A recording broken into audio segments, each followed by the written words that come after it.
In just 15 minutes, what began as a polite conversation in a quiet, elegant studio would spiral into What happens about calm journalism meets royal arrogance? In aloof 15 minutes, what began as an affable chat in a quiet, affected flat would circling into a televised standoff. One that even Tucker Carlson himself hadn't seen coming. No audience, no laughter, no commercial breaks. Aloof two men sitting across from anniversary added in a cautiously lit room, and the apparent burst of tension architecture amid every word. Prince Harry had agreed to sit bottomward with Tucker to set the almanac straight. But from the moment the camera started rolling, it was ablaze this wasn't going to be an accustomed interview. The studio had been advised to attending intimate. Warm lighting, a broiler ablaze faintly in the background, abysmal mahogany bookshelves lined with affected photos and leather-bound volumes. Tucker Carlson sat comfortably in his chair, posture straight, announcement calm but alert.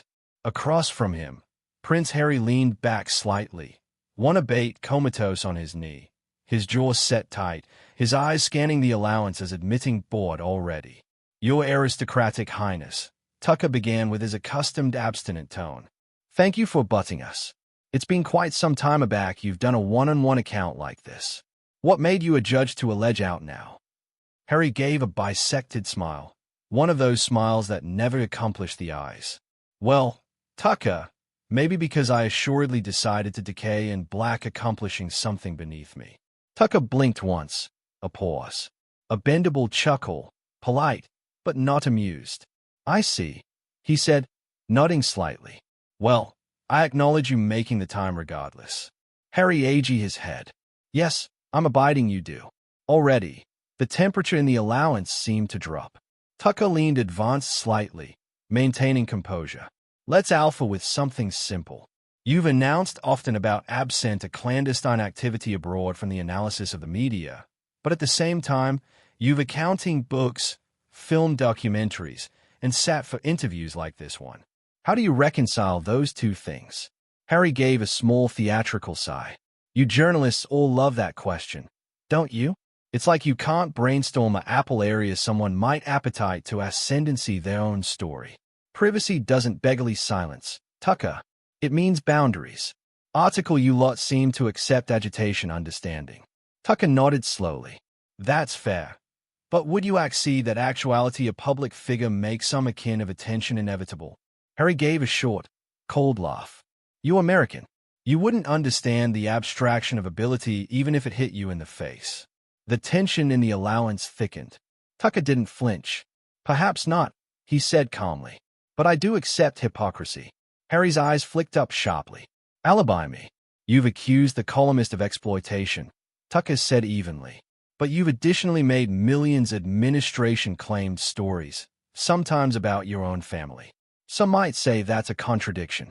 Harry smiled again, this time mockingly, and some abilities say, American journalists accomplish careers assuming to care about truth. Attending at you, Tucker, sitting there in your big-ticket suit, pretending to be a man of the people. Tucker's aperture anchored slightly, but his articulation remained composed. "That's an interesting point.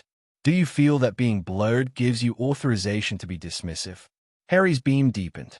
"No, it gives me authorization to be honest, something your affectionate rarely tries." For a few seconds, the alone complete was the quiet hum of the flat lights. The crew behind the cameras exchanged nervous glances. Tucker's pen hovered aloft his notepad, afresh lowered. "All right," Tucker said quietly. "Let's talk about your book for a moment. In it, you declared affectionate capacity about your time in the aristocratic family, private conversations, alike claimed arguments. Do you anticipate that was fair to the people involved?" Harry leaned advanced slightly, his accent now above-board condescending. "Fair? You Americans adulation that word. Fair is for playgrounds and courtrooms. I told my truth. If bodies can't handle that, perhaps they should accept advised me better." Tucker didn't respond immediately. His eyes advised Harry's face, a man who had acutely rehearsed his defiance. "You know," Tucker said finally, "I've interviewed politicians, soldiers, presidents, alike dictators. Most of them were defensive. But you're the aboriginal to assume appreciative of being offended." Harry's announcement hardened. And you're the Aboriginal announcer I've met who confuses concern with arrogance. Tucker smiled faintly. I anticipate that's our Aboriginal altercation of the evening. Harry shrugged. Oh, agnosticism, it'll be the last. The barter afraid in the air, sharp and uncomfortable. Tucker flipped to the abutting folio of his notes, but didn't glance down. Let's allocution about responsibility. Afresh, he continued smoothly. You've announced about mental health, about breaking cycles of trauma, admirable goals truly. But abounding critics argue that your actions, particularly the accessible airing of ancestors' issues, have created new wounds instead of healing old ones. How do you acknowledge to that? Harry gave a affected cycle of his eyes. Critics? You beggarly tabloids with microphones. I don't acknowledge to bottom feeders. Tucker aloft an eyebrow. You're speaking to one appropriate now, aren't you? Harry hesitated, bent for bisected a second of full aptitude aback again. I said what I said. Tucker set his pen down gently. You apprehend this account was supposed to be adventitious for you to present your ancillary in your own words, but so far all we've heard are insults. Maybe your questions deserve them, Harry replied coolly. The bend of Tucker's mouth twitched. Well, he said softly, then I accept. We'll see if the viewers agree. Harry smiled smugly, mistaking Tucker's backbone for weakness. The kind of smile that said he anticipation he'd won the room. But Tucker's eyes, calm, unwavering, told a different story. He wasn't accident his cool. Not yet. But it was ablaze. He was demography brainy notes. One for anniversary of front and smirk. And by the time the account accomplished its second half, that backbone would activate to run out. The restriction that had started as subtle abrasion was now visible. You could feel it in the blackout between questions. The affectionate of blackout that wasn't adequate but calculated. The crew above the cameras about moved. Tucker Carlson sat upright, his calm exterior unshaken, admitting his pen tapped softly adjoin his notebook, a quiet tale of annoyance contained. Prince Harry, on the added hand, looked relaxed. Too relaxed. One leg draped over the other, his accent accustomed the smugness of Edition who believed he was untouchable. Tucker leaned slightly forward. Let's allocution about your time in California. You've announced about finding peace there, starting over. Do you think that ambit from the UK helped you gain perspective? Harry gave a small chuckle. Perspective? Oh, Tucker, I didn't charge to move above the Atlantic to get perspective. I bowled to get away from parasites with microphones and cameras. Tucker's eyes flickered upward. That's a able word. Is it? Harry asked, his articulation decrepit with mock surprise. Because that's what the media is, parasites. They feed, they spin, they drain, and they alarm at journalism. And now, apparently, they allure me to talk about healing while sharpening their knives. Tucker didn't react immediately. He artlessly above one leg over the added and said quietly, you know, for Edition who despises the media, you absorb a arresting bulk of time talking to them. Harry smirked. I talk back, I accept to, on my terms, not on the agreement of bodies who twist everything I say for clicks and outrage. That's interesting, Tucker said, because you came actuality willingly, and yet you seem to anticipate this is an ambush. Harry's eyebrows lifted. Well, you're Tucker Carlson, aren't you? Ambuscade journalism is about your brand. The words landed like a slap, but Tucker's composure didn't crack. He smiled, a small aseptic ambit of the aperture that was both convincing and dangerous. If you believe that, he said, you wouldn't accept accustomed the invitation. Harry leaned advanced slightly, his tone sharpened. Maybe I came actuality to see what it's like to be interrogated by America's best overrated commentator. The aggregation confused uncomfortably. Someone coughed. Tucker didn't blink. And maybe, he said evenly, you came actuality because deep bottomward you crave absorption from the very apparatus you affirmation to despise. For the aboriginal time, Harry hesitated.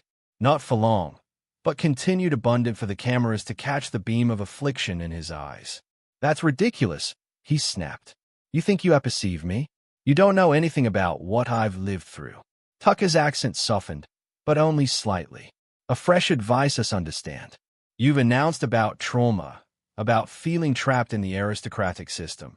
but some bodies would say you've traded one kind of spotlight for another. One where you ascendancy the lighting. Harry gave a low, humorless laugh. You anticipate I enjoy this. Sitting actuality answering the same tired questions from men who've never faced bisected the burden I've lived with since birth. I anticipate you adore control, Tucker said calmly. And I anticipate you don't accept it. You get angry. Harry's jaw tightened. You absolutely should try another band of work, Tucker. Psychology clearly isn't your able suit. I don't charge a degree, Tucker replied, his accent cool. Just a memory. You've spent the accomplished decade talking about how unfairly the columnist treats you, but you seem altogether accomplished profiting from it when it apparel you. Harry leaned back, crossing his arms, his articulation articulate and dismissive. Oh, a peon. Don't act like you affliction about moral consistency. You thrive on conflict. You charge bodies like me to accumulate your appearance relevant. And you, Tucker countered gently, assume to need interviews like this to admonish people you're still relevant. The blackout that followed was suffocating. Alike the faint hum of the flat lights seemed to fade. Harry gave a tight, humorless smile. You anticipate you're clever, don't you? I think I'm accomplishing my job, Tucker replied simply. Harry exhaled slowly, his eyes narrowing. Your job is to provoke. You're not absorbed in truth. You're interested in humiliation. That's what you bodies do best. I ask questions, Tucker said unflinching. You don't like them, so you alarm at humiliation. Harry's accent grew louder, more aggressive. You're aging my words, and you apperceive it. That's why interviews like this are pointless. You anticipate you can win arguments by actuality smug. Tucker remained absolutely calm. And you think you can win them by arena the victim. Harry stood suddenly, pacing slightly in advance of the chair. I'm not playing anything, he said, his articulation sharp.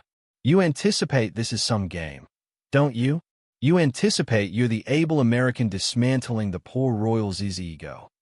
I don't anticipate that, Tucker said quietly. But I do anticipate you've mistaken accountability for persecution. Harry turned against him sharply. Accountability? You're talking to me about accountability? You're sitting there in your flat ascendancy lecturing me about privilege? Tucker aged his head slightly, his articulation about affable now. Yes, because you assume to anticipate yours exempts you from respect. For a long second, Harry didn't respond. His breathing was heavier, his expression hardened into a glare. Tucker leaned back in his chair. You capital to tell your story, he said softly. But so far, all you've done is advance anyone who asks you to explain it. Harry's lips curled into a sneer. Maybe because most people don't deserve my explanations. There it was, the ears laid bare. Tucker gave a baby nod, about to himself. Well, he said afterwards a pause, that absolutely one way to attending at it. Harry smirked, mistaking abstemiousness for retreat. You see, Tucker, the aberration between you and me is that I don't charge people to like me. Tucker's eyes met his. No, he said evenly, but you badly need them to listen. And aloof like that, the temperature in the allowance seemed to drop another 10 degrees. The cameras were still rolling, but anybody in the control booth could feel it. The air had changed. Tucker's articulation remained steady, professional, but came back on. The producers had debated acid the articulation entirely, but Tucker Carlson had called them off. He capital it accomplished appropriately and on his terms. The admirers wouldn't see the tension in the room, but they would feel it. Harry sat aback, bottom-ward reluctantly, his posture stiff, his eyes ablaze with contained irritation. Tucker, in contrast, looked composed as ever. He rested as easily on his knees, his voice cool and precise. Welcome back, Tucker began, his accent steady. We actuality with Prince Harry, discussing activity above the royal family, accessible perception, and what abandon absolutely means. Harry gave a faint biting smile. Freedom? Is that what we're calling this now? Sitting here actuality interrogated by addition who thinks amenity equals compliance. Tucker didn't acknowledge to the jab. Civility, he said calmly, is aloof the ability to disagree afterwards losing control. Harry scoffed. Control? You mean pretending? Acting affable while you twist aggregate into some cheap headline. That's your job, isn't it? I report, Tucker replied. I don't perform. Harry leaned forward, his accent dripping with disdain. Oh, a peon. You and your audience alive for performance. You want outrage, not honesty. You don't want answers. You appetite a villain. And today, it's me. Tucker gave her a side smile. You're accomplishing an accomplished job of arena that part all by yourself. The words hit harder than he expected. Harry froze for half or additional a full bedlam bitterly. You're unbelievable. You anticipate I care what you or your admirers anticipate of me. No, Tucker said softly. That's the problem. Harry's jaw tightened. Excuse me. Tucker leaned in slightly, his voice lower now, controlled but sharp. You've spent years cogent the apple that you're misunderstood, that you rehounded, that you annoyed of actuality the victim. But actuality you are fresh in advance of camera's axis every reasonable question into an attack. You say you want empathy, but you appearance none. You demand respect, but you accord none. Harry blinked rapidly, his announcement a mix of disbelief and anger. You don't get to lecture me about respect. You've congenital a career out of disturbing bodies apart. Tucker didn't blink. And you've built one out of blaming anybody abroad for your choices. For an abrupt moment, Harry seemed speechless. His aperture parted, but no words came out. The blackout stretched thin. The alone complete was the aside buzz of the flat lights. Finally, Harry straightened, aggravating to balance his composure. You anticipate you're so righteous, don't you? Sitting there pretending to be the articulation of truth. But you aloof edition media vulture. You've never lived through what I've lived through. You've never had your life best afar by strangers. Tucker nodded. You're right. I haven't. But most bodies watching this haven't either, and they still administer to treat others with basal decency. Harry's face flushed. You agey this entire thing. You arrive me actuality aloof to insult me. Tucker exhaled slowly. I invited you actuality to talk. You affronted it into a spectacle. You anticipate I care. Harry snapped. I don't owe you or anyone anything. No, Tucker said. Articulation even. You owe yourself some honesty. Harry laughed sarcastically. Oh, that's rich coming from you. Tucker straightened in his chair, his accent now firmer. You came here beneath the pretense of absent a conversation, but every time I've tried to accord you one, you've called arrogance instead. You've angered me, my team, and alike the admirers at home who took time out of their day to accept to you. That's not honesty. That's entitlement.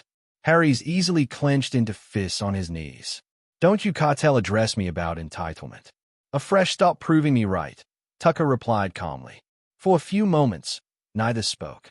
The blackout was deafening. Tucker could see the camera light blinking red, the alive broadcast indicator still afire bright.